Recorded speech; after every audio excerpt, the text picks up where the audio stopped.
Bonjour Gabriel. Bonjour.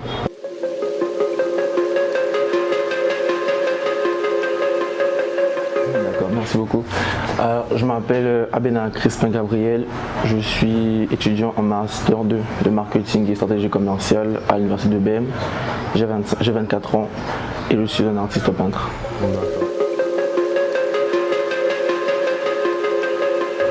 Alors dans mes activités, ça consiste en fait à personnaliser les chaussures en fait, c'est-à-dire à les rendre uniques. Donc en gros ce qui se passe c'est que je prends une paire de baskets et je réalise des dessins dessus en fonction du choix du client. Donc il me dit ce qu'il veut avoir comme design et on s'entend sur un prix et je commence à peindre en fait. D'accord. Alors c'est quelque chose avec lequel j'ai grandi, mais c'est pas venu tout de suite parce qu'avant j'aimais juste le fait de dessiner sur un papier, et peu importe le support, mais je n'imaginais pas en fait qu'on pouvait faire des dessins sur des chaussures en fait. Mais en grandissant, je suis tombé sur une page Instagram, j'ai vu un gars qui faisait ça en fait pour les joueurs pro de basketball. Et du coup ça m'a inspiré, je me suis dit que donc c'est possible de faire ça. Et c'est à ce moment-là que je me suis renseigné sur les prix, sur les peintures qu'il fallait, combien ça devait coûter, le temps que ça devait prendre, l'apprentissage et tout ce qui allait avec. C'est comme ça que c'est venu. Mais de base je dessinais avant, j'aimais trop ça et du coup j'ai juste voulu prolonger un peu. D'accord. Je dirais que c'est un milieu que j'en connaisse, mais pas trop en Afrique. Je dis ça parce qu'on voit ça plus souvent sur internet, sur Insta, en France et dans d'autres pays, en Europe. Mais en Afrique en fait c'est pas quelque chose qui est palpable en fait. Donc les gens ils veulent ça, mais pour s'en procurer en fait c'est un peu compliqué. Donc quand j'ai commencé en fait au début j'étais surpris, j'ai eu beaucoup de commandes et c'est même ça qui a fait grandir ma page en fait. Parce qu'avant j'avais pas beaucoup d'abonnés. Dès que j'ai commencé 2-3 vidéos après j'ai eu beaucoup d'abonnés, je crois que je suis à 13 000 aujourd'hui. Et c'est grâce à ça. Je crois que ça intéresse beaucoup de monde.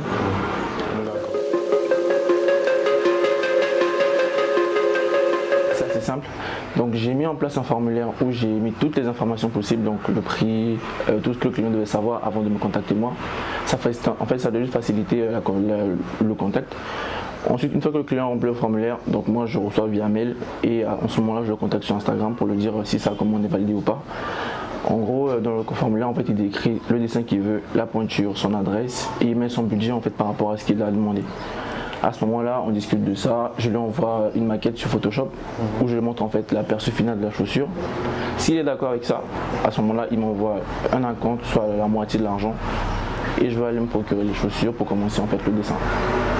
Ça prend maximum, bon tout dépend du projet, mais ça prend maximum 7 jours pour une commande. Une commande. Donc pour faire les deux paires, la paire de chaussures, donc ça fait au moins une semaine. C'est ça. D'accord. Et dis-moi, concernant les paires, c'est toi-même qui les achètes ou bien ce sont les clients qui viennent avec leurs propres paires? Au début quand j'ai commencé, je pensais que c'était mieux que je m'achète les chaussures. Mais après il y a des clients aussi qui sont un peu exigeants, ils veulent eux-mêmes en fait fournir le support. Mais donc après j'essaie de convaincre en disant que si je prends la chaussure c'est un gain de temps pour le client parce que tu ne pourras pas en fait forcément trouver un livreur, me livrer ensuite que je reçois pour te traiter. Donc du coup si tu m'envoies juste l'argent avec et le prix de la chaussure, ça pourrait aller plus vite encore. Mais donc en gros j'ai deux options, donc des fois le client me fournit le support, des fois c'est moi qui prends le support en charge. Tout dépend du nombre de commandes que je reçois. Donc si j'ai à peu près 20 commandes disons dans le mois, je vais contacter mon fournisseur, donc je prends une dizaine de chaussures et je traite en fait en fonction du nombre de commandes que j'ai. Mais c'est pas souvent par unité en fait parce que je prends peut-être à partir de 10 commandes et là je vais chez le fournisseur pour m'en procurer mes chaussures parce que quand je prends en gros c'est moins cher en fait. Donc à ce moment-là je prends plus par rapport au nombre en fait de commandes reçues. Bon, je dirais pas ça comme ça parce que en vrai c'est le client lui-même en fait qui fixe en gros le prix parce que tu peux demander un custom où il me suffit de juste dessiner en fait dans les swoosh Nike, c'est-à-dire le logo Nike. Ce type de custom là en fait et la chaussure, je crois que ici à la carte c'est à partir de 40 000, 45 000. Maintenant il y a des customs où je dois recouvrir toute la paire en fait, donc je peux des fois changer la couleur ou recouvrir toute la surface de la chaussure et ça c'est un peu plus cher en fait. Mais très souvent c'est le client qui donne le budget par rapport à ce qu'il demande et moi j'essaie de voir si le dessin qu'il a demandé et le temps que ça me prendra, est-ce que le prix qu'il a proposé ça vaut le coup. Si c'est le cas, je prends. Si c'est pas le cas, à ce moment-là je lui dirais que non, le budget n'est pas complet et il me dit pourquoi, on discute de ça mais très souvent c'est minimum 30 000 francs en allant. D'accord. Donc soit c'est hors compris, hors prix du support. D'accord. Ouais, donc c'est 30 000 et plus. Ok, donc si je comprends bien, tout dépend des envies du client et aussi de la taille des dessins, le format, sur la place qu'elle va prendre sur la paire. Exactement, c'est ça. D'accord. Montrer également. Mais ça, c'était plus pour expérimenter. J'avais jamais utilisé un tableau pour peindre, donc j'ai toujours peint sur des chaussures, des papiers. Je me suis dit que je vais essayer pour voir ce que ça donne. Mais malheureusement, j'ai pas encore terminé depuis. Ça fait peut-être un mois qu'il est là. J'ai d'autres commandes, du coup, j'ai pas pu le finir encore. Mais bientôt, peut-être, je terminerai. J'ai également essayé de peindre sur ma PS4, mais là aussi, j'ai pas encore fini. Du coup, peut-être bientôt, je finirai. D'accord, je vois. Histoire de diversifier. Je fais également des t-shirts comme celui-là, par exemple. C'est moi qui l'ai peint. Je fais aussi des jeans, des vestes en jeans, tout ça. En gros, c'est pour en fait varier la communauté, les clientèles et tout ça. D'accord. Donc comme je l'ai dit au début, j'ai grandi dans ça en fait. C'est quelque chose qui me passionne depuis mon enfance. Et je sais pas comment expliquer ça, je suis tombé sur ça et j'ai aimé, j'ai accroché, donc j'ai commencé à apprendre à dessiner et j'ai grandi avec ça. Mais en grandissant, il y a ceux qui disent que quand tu grandis, c'est pour des enfants, il faut laisser ça et tout ça. Mais j'arrivais pas en fait à me détacher. Et au fur et à mesure, quand je vois qu'on peut s'acquérir des figurines, des vêtements, des chaussures, des sacs et des accessoires, et j'ai vu aussi d'autres personnes en fait en ligne qui ont, disons, dans leur chambre, ils ont quasiment beaucoup d'articles en fait, que ce soit des bandes dessinées, ils ont beaucoup de collections. Je me suis dit, si ces personnes-là ils sont grands et ils gagnent leur vie avec ça, pourquoi pas moi. Et donc ce qui fait que je suis dans le manga aujourd'hui. Parce qu'à Dakar aussi, il y a une communauté mangaka, en fait, il y en a beaucoup. Il y avait deux événements qui s'est produits ici. Il y a un événement, c'était à Place de Souvenirs, et l'autre c'était au canal Olympia. Il y avait beaucoup de monde, et même le marché japonais était là-bas. Donc c'est pour dire que c'est pas forcément pour les enfants, mais ça intéresse beaucoup de monde en fait. Juste que on n'en parle pas trop en Afrique, mais ça intéresse vraiment beaucoup de monde. Il y a beaucoup de valeur en fait derrière les mangas, si vous voulez. C'est pas juste des mangas, mais c'est plus que ça. C'est plus que ça en fait. C'est plus que des dessins en fait.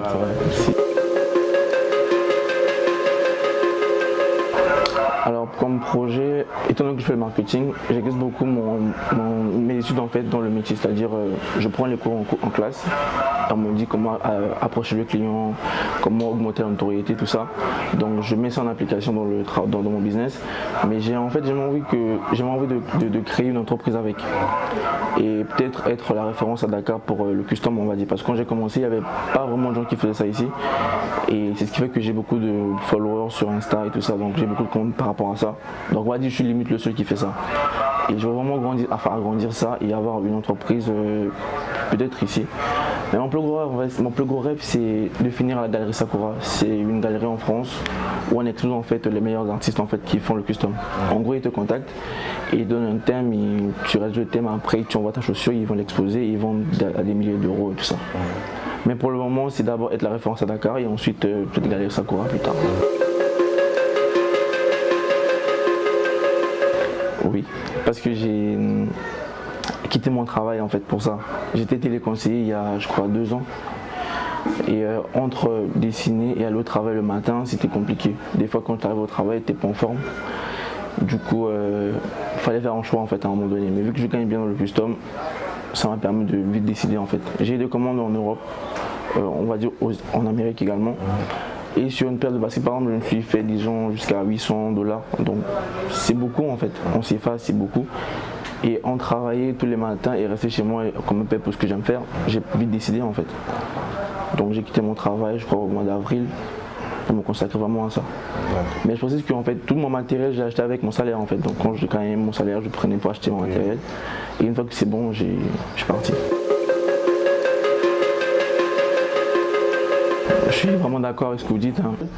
On peut tout avoir, n'importe quel moment, tu peux tout faire en fait. Tu n'as pas d'excuse en gros. Tu veux commander en France, peu importe le pays dans lequel tu choisis de commander, tu as tout ton produit ici, tu as la connexion internet, tu as Flow, tu as l'électricité qui ne part pas tout le temps. Moi par exemple dans mon pays, c'est pas le cas. Et ici les gens ils sont assez éveillés en fait en termes de mentalité d'esprit, tu vois, ils sont pas coincés, ils se disent que non, lui laisse un étranger, tout non. À Dakar en fait dès que tu arrives, on te met bien en fait, on t'intègre dans la culture. Et si tu fais un truc bien, ils vont forcément l'approuver, te dire que vas-y tu fais du bon boulot, ainsi de suite. Et à cause de ça, en fait, j'ai pas envie de rentrer chez moi parce que ici j'ai les facilités d'acquérir mon matériel, d'avoir ma clientèle et tout. Chez moi, c'est pas pareil. Donc, honnêtement, le Sénégal, c'est un pays où tu peux entreprendre et réussir en fait. Tu as tout ce qu'il te faut ici à Dakar. J'y ai pensé, beaucoup de mes amis m'ont proposé ça, mais pour l'instant, j'ai pas encore assez d'argent de côté pour pouvoir louer une boutique ou faire tout ce qu'il faut comme emplacement, tout ça. Mais pour l'instant, travailler chez moi, ça me convient, mais plus tard, peut-être que je pourrais louer un local et mettre ça en avant. Mais j'aimerais bien faire ça. En gros, je remercie Seigneur Côté d'être passé me voir aujourd'hui, de m'avoir donné la possibilité de m'exprimer sur chaîne. Je vous remercie beaucoup. Et je vous dis, continuez comme ça, faites bon boulot et merci encore pour la visite. Je vous remercie.